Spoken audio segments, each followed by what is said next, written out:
Assalamualaikum warahmatullahi wabarakatuh. Hello class, how are you? This is our 8th meeting. Business plan. When we have to talk our English for business, so we have business plan. Of course, we talk in and we present in. Yeah, we present in English because our subject is English for business. English for business. Nah, English for business purposes, this is our goal, yeah. When we talk our goal, when we talk our plan, of course, English for business purposes as the title for the first topic when we want to learn about English for business itself. Definition of English for business purposes, yes. English for business purposes. Of course, everybody, has a product to sell, and maybe they want, to get much money, to make themselves very rich or become a rich, crazy rich, from a business purposes. Definition of English for business purposes: the careful research and designs of pedagogical materials and activities for an identifiable group of adults learners within a specific learner content, designed to meet specified needs of the learner. Jadi penelitian, ya, dan yang pedagogiknya, materials and activities for an identifiable groups of adult learners within a specific. This is definition, ya. Okay. Jadi designed to meet specific needs of the learners. Jadi when we want to study, we study of the specific from English, and this business digital, we learn about English for business purposes. Classification of English of business purposes. First, English for general business purpose, and then English for specific business purpose. And we have classification of ABP, and then writing in ABP, stand for-nya, ya, and formal and informal emails, profile of business leaders, describing figures, report writing, yeah. So in English of business purposes, we have formal and informal emails, yes, and then profile of business leader, yeah. Formal and informal emails nih, we have to make habits, yeah, to make or to take some exercise to make formal emails and informal emails. Beda, ya. Informal email when we want to send to our friend, close friend, and our family, yeah, it's okay with informal email. But when we want when you want to to offer your product, with a big boss, or through on the manager of that company, so you use formal emails. And yes, ini juga harus belajar, ya, sebenarnya sama seperti misalnya want to take exclusive, we have to find a professor, we have to send an email, use or formal email to professor. Tapi nggak sembarangan juga, jadi dia ada seperti langkah-langkah awal, ya, seperti penulisan kalimat, writing skill itu, ya, when we want to send an email for important someone important. And then profile of business leaders, and describing figures and report writing. Don't forget, to make it complete. And then listening in English of business purposes, listening and notes taking, listening for this, listening for detail. Sometimes kita listening and then note taking, write something important, something we have to underline something in a sentence, in a conversation, maybe, we need to take note taking, note taking, sometimes taking something to write and have underline of the words importance to keep fresh on our mind sometimes. And listening for this, help you forgive someone, yes.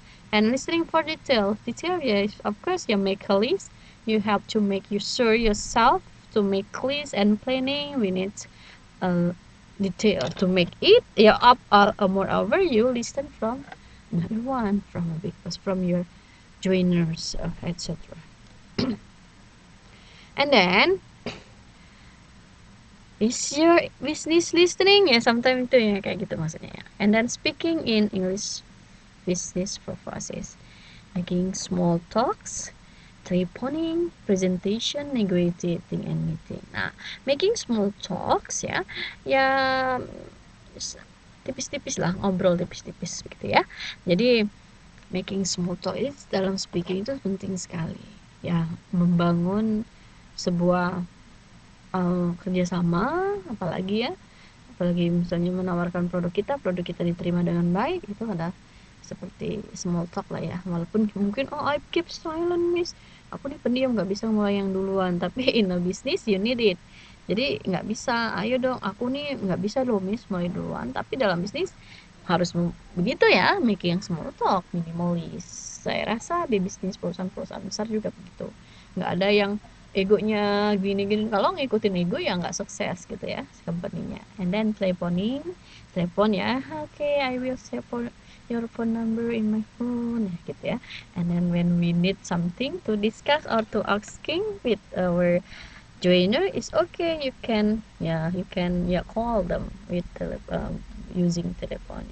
And then presentation, presentation ya seperti in a company, a big company ya, of course presentation ya, to show up our project, to show up our product, to show up our planning. Of course everything ya, presentation is important, apalagi dilihat dan didengar oleh misalnya your joiner, mitra kita gitu ya. Speaking in EPT, jadi ya presentation ya, jadi harus ada latihan-latihan sebelum mempresentation hal sukses gitu loh.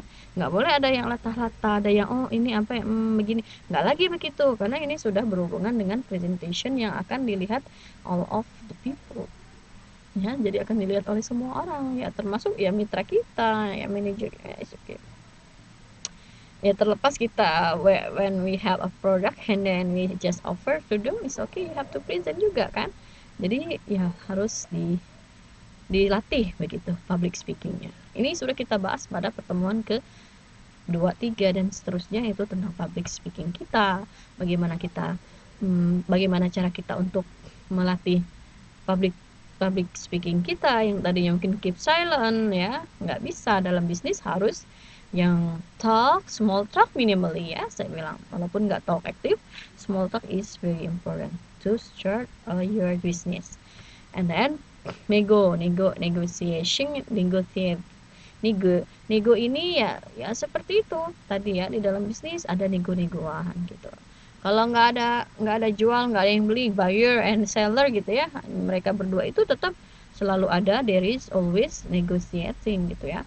Jadi something like that is business that is a common phenomenon gitu ya, common ya we call that scenery lah ya, a beautiful scenery ya, mungkin kalau bisa dibilang seperti itu. Jadi seperti pemandangan yang sudah umum gitu, atau pemandangan yang beautiful lah ya, saya bilang. Walaupun sebenarnya negotiating itu ya intinya yang satu nggak rugi gitu, jangan sampai ada yang ruginya. Itu yang what is the meaning of negotiation. I think kalau kita ngomongin nego ini udah biasa lah ya. Kalau misalkan kamu buyer and then I am seller gitu ya, there is negotiation. It's okay ya, when seller and buyer nggak rugi ya nggak apa, produk yang ditawarkan dan produk yang akan dibeli itu harus benar-benar jelas dengan melalui negosiasi tadi. Oh ini kan donatnya, misalnya jualan donat nih ya, donatnya fresh, donat freshness judulnya. Tiba-tiba donat kemarin dia nggak ada ngomong, nggak ada ini, masih dipajangin lagi di etalase sama buyer buyer, udah lain nih rasanya, kan beda loh yang from the oven dan yang sudah nginep gitu ya. Saya udah bener-bener ya, kalau bisnis kuliner itu bener-bener harus diperhatikan ya, kualitasnya apanya itu jangan sampai nginep. Oke, nginep, besoknya kita jual tapi udah beda lagi nego tadi ya. Ini Bu, kemarin udah nginep nih sehari misalnya donatnya ya, saya jual lah misalnya 45.000 gitu ya, atau 35.000 kalau misalkan dihitung-hitung biaya produksinya tidak bisa balik modal, ya silakan begitu maksudnya. Jadi kalau kita bisnis ya, we have to Kalau nggak mau lari pelanggannya ya, ya saya